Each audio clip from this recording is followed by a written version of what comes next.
C'est au restaurant de l'hôtel Mobilou situé dans la commune de Nzadi, dans la ville historique et portuaire de Boma, que magistrats, juges, avocats et défenseurs de droits humains et le procureur de la République se sont retrouvés sur invitation de l'ASBEL Dynamique pour le droit, la démocratie et le développement durable D5 le 25 février, afin d'échanger et de partager leur expérience sur les questions récurrentes autour de la liberté d'aller et de venir dans la ville de Boma, le préalable du mandat d'arrêt provisoire et ses incidences sur la sécurité individuelle, la problématique des indices sérieux de culpabilité, la main levée de la détention, la responsabilité du magistrat instructeur, le rôle du pouvoir judiciaire dans la protection du droit d'aller et de venir des citoyens selon les articles 17 de la Constitution, 27 du Code de la procédure pénale et 172 de l'arrêté d'organisation, ainsi que le rôle de l'avocat dans la défense et la promotion de la liberté d'aller et de venir ont formé la grande thématique abordée par les trois intervenants, parmi lesquels le procureur de la République Kimba Matungulu.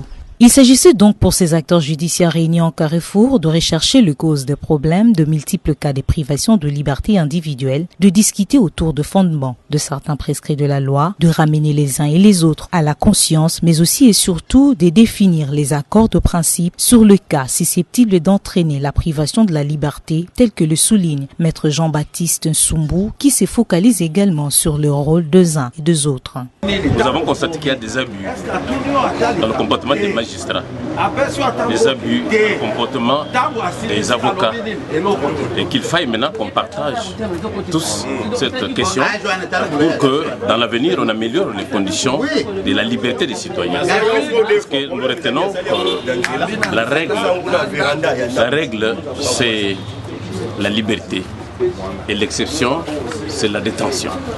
Donc un homme est censé être en liberté. Et lorsqu'on l'arrête, c'est quelque chose de plus grave.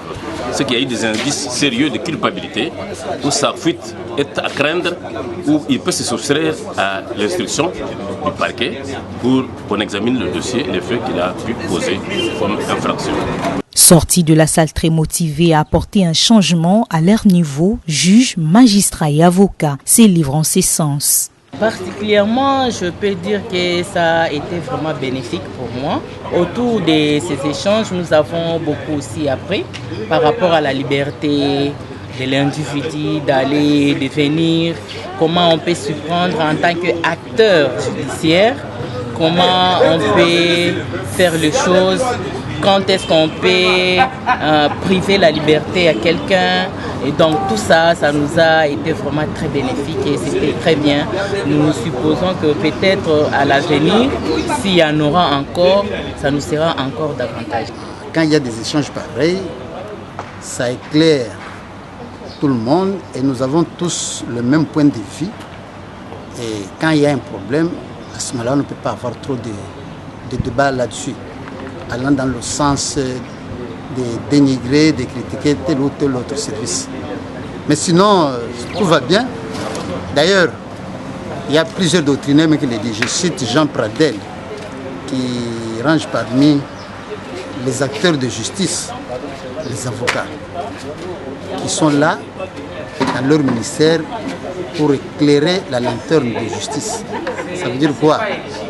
Leurs contributions, leurs interventions, c'est juste pour que la justice soit bien rendue.